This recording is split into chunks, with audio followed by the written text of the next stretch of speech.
Welcome back, everybody. It is yet another week, well, at least almost the start of another week here, and with that, another round of feature matches for you guys from locals.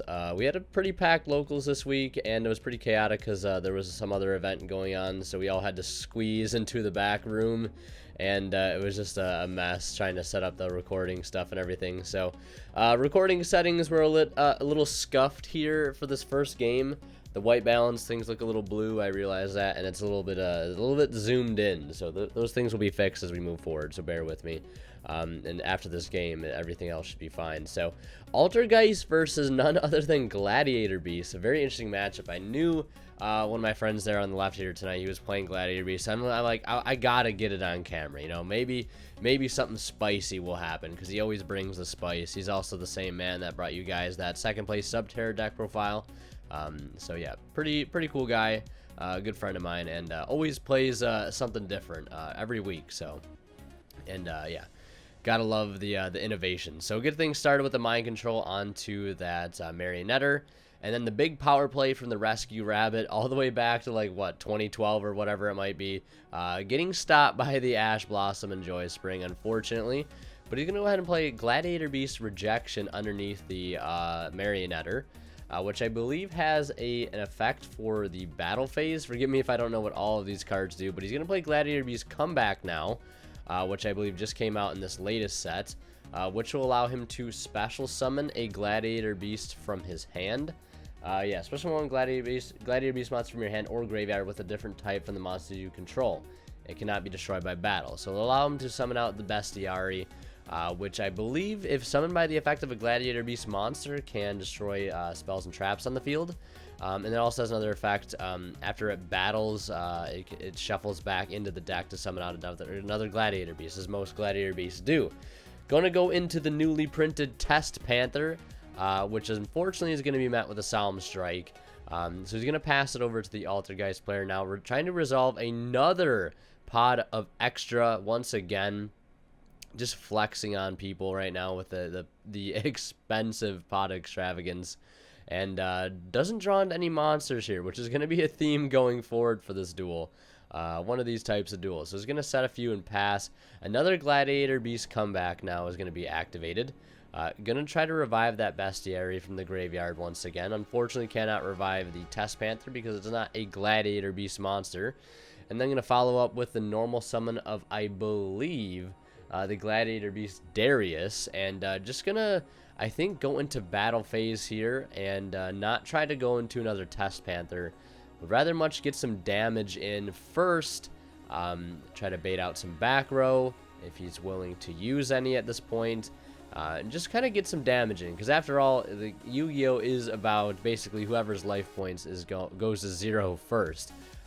It doesn't matter if you have the biggest board in the world on your field and your opponent draws a card that says your opponent's life points are now 0, you still win the game no matter what.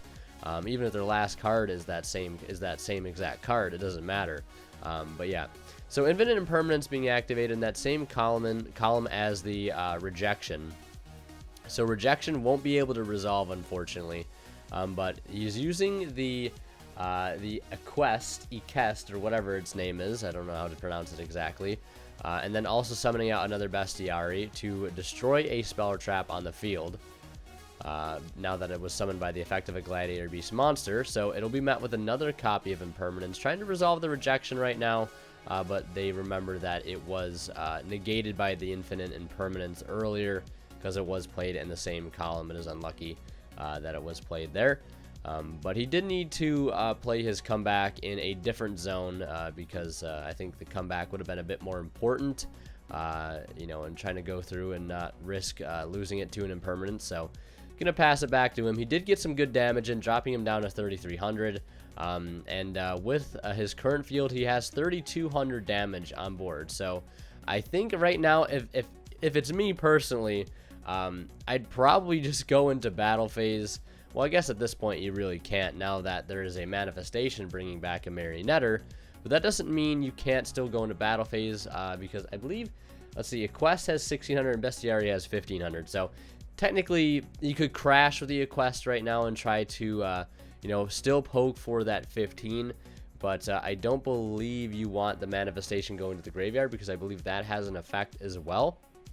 Again, I'm not too familiar with the Altergeist cards, but he's going to attempt now to crash and just wants to put pressure in the battle phase because, again, his cards all get, their effects if they are attacked at the end of the battle phase. So he's got to put pressure on. It does bait out a compulsory evacuation device, bouncing the Quest back to the hand. And has a few options here. He could either go and, crash his own bestiary, which he's not going to do. So into main phase 2 we go, where he still has a few options. I don't believe he's normal summoned yet at this given time.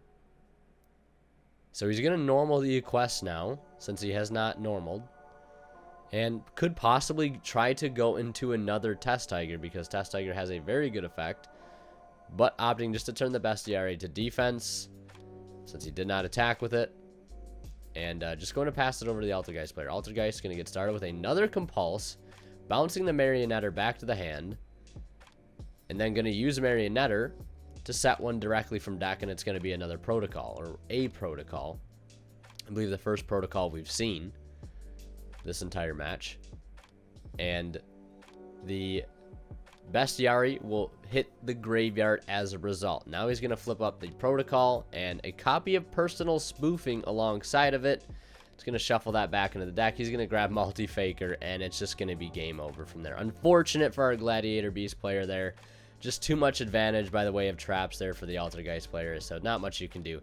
Luckily has a response here in game 2 as we get started. That Extravagance is going to be negated with an Ash, and we can actually have a bit of an interaction here, stopping him from getting a few extra cards. And now he's got to play into quite a bit of back row here. We're going to start things off. What better thing to start things off and do a whole field of back row than evenly matched? He does have a Solemn Judgment, thinking he's got it locked down. But he tells him to put that Solemn Judgment right back because there's a copy of Red Reboot. Is going to negate that trap at the cost of his 4,000 life points. Both players getting dropped down to 4K apiece. Right now, big spenders right now. He could set another trap from deck, but it means could be another card he loses to evenly matched. But since he does control 2 cards now, he will only have to banish until he has 2. Because he does control Red Reboot and evenly match. So not as bad as it could have been, but the Gladiator Beast player has free reign now to do whatever he wants. Of course, opening Red Reboot and evenly match means there's only a few other good cards left in his hand to be able to make an optimal play with. And as he decides what to do, I want to mention a quick shout out to our sponsor at Imperium Duelist. If you guys are interested in picking up any 2-player cloth playmats, amazing high quality tournament ready sleeves and some effect sleeves to sort of bling out your collection, or dice or calculator cases, check out their website down below and use that discount code at checkout.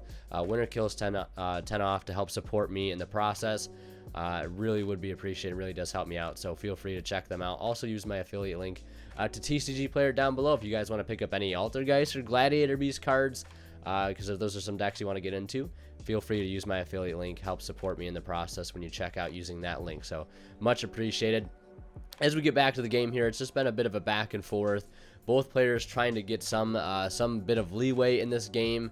Altergeist down to 2,500 because he did Solemn Strike, I believe. And the Gladiator Beast player also down to 3K now because he is paying 1,000 for Instant Fusion. Not because he wants to take something with Thousand Eyes, but he's trying to get into that Test Panther. The fact of Test Panther, very, very good for this deck. Trying to get into it as quickly as possible, and he's going to go ahead and use another Solemn Strike, dropping him down to 1,000.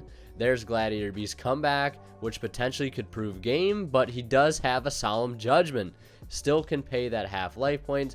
He's going to draw a card, set it, pass it back to Gladiator Beast. Gladiator's going to draw and set, pass it back to Altergeist. Altergeist is going to draw, pass it back to Gladiator Beast. Gladiator Beast is going to pass it back to Altergeist. It's just a bit of a back and forth right now until he tops into the Extravagance, into 2 more cards. Will it be enough to get something going here? Both players sort of on the brink of taking complete control of this game right now. It's just a matter of finding a normal summon if you are the Gladiator Beast player, but he does have a set evenly matched, so he's going to flip that up. He'll be able to clear 2 of those cards. Again, unfortunate that Rejection is sort of sitting on his field doing a whole lot of nothing right now. So end battle phase, evenly matched will go through. He'll set one, and as the Altergeist player sets one and passes it back immediately to the Gladiator Beast, draws, passes immediately back. There's the Pot of Duality. Does he have the stop for it? And there's going to be the Ash Blossom. If he had another Judgment right now, actually no, Judgment would not be able to stop that. So yeah, that's actually good there. They can't stop that. And he top decks into the Marionetter as the Gladiator Beast sets one and pass back to Altergeist. Gonna go and grab the Protocol and swing for 16. Dropping him down to 14, putting on a very short clock now at this point. Spoofing is going to go ahead and put the Marionetter back into the deck. This spelled defeat last game when the Spoofing went to grab Multi-Faker. Multi-Faker will summon out the, I forget its name. But yeah, summoning out the one that acts sort of as a compulse. That could prove to be a very big problem, of course, going forward. Especially when you're in a position where you're so close to game. You're 500 life points off, and he just walls up completely. And there's the Silcoitus, actually, is the name of the card. I just had to look it up real quick. Been a hot minute since I've done any Altergeist commentary. I actually don't know if Altergeist has been on the channel before. I think it has. I think Altergeist has been on the channel before. It's been a while, though, if it has. Gladiator Beast certainly has not been on the channel, so first time there for that. Also going to have another first time deck on the channel as well later. So you guys can look forward to that. Actually, E-Hero is going to be on the channel in a dual video coming up. But yeah, it's a weird position right now. You've got to do 500 damage, and you're on a very, very short clock if you are a Gladiator Beast right now. You need to win this turn, because if you don't, you know the Marionetter. Well, the Marionetter got shuffled back into the deck, but this is a very strong field. Spoofing is up. He does have a Protocol set, I believe, in that column closest to his graveyard. So he's going to go with Mind Control now. Mind Control being a very strong card right now. He's going to go ahead and attempt to take the Multi-Faker. So Coitus is going to bounce the Multi-Faker and the other set card back to the hand. Pankratops, though, still live right now. Another Mind Control. This could potentially seal the deal right now. The Silcoitus will change possession. And all it takes right now is him going into battle phase, which he's going to try to do. And there is, unfortunately, the compulsory evacuation device, which is going to put him at a severe impasse right now. Obviously targeting that Pankratops. Not much you can do. And there's the Handshake. And unfortunately, couldn't find a normal summon sooner on the Altergeist player. And if he could have, it possibly would have been game. A lot of back row to fight through. Couple evenly matches coming in clutch. A red reboot we saw, but just not enough. Cannot get to his combo pieces. Cannot get to even a normal summon in time to be able to win the match there. Could have possibly seen a game 3 had he seen a normal summon sooner. But yeah, that's going to do it for this live duel. I hope you guys enjoyed. Again, don't forget to check out Imperium Duelist down below and use my affiliate link whenever you guys can, because it does help support me a lot, and it is greatly appreciated. Of course, goes a long way. So thank you guys so much for watching. As always, Winner Kills signing out. We'll see you guys in the next one.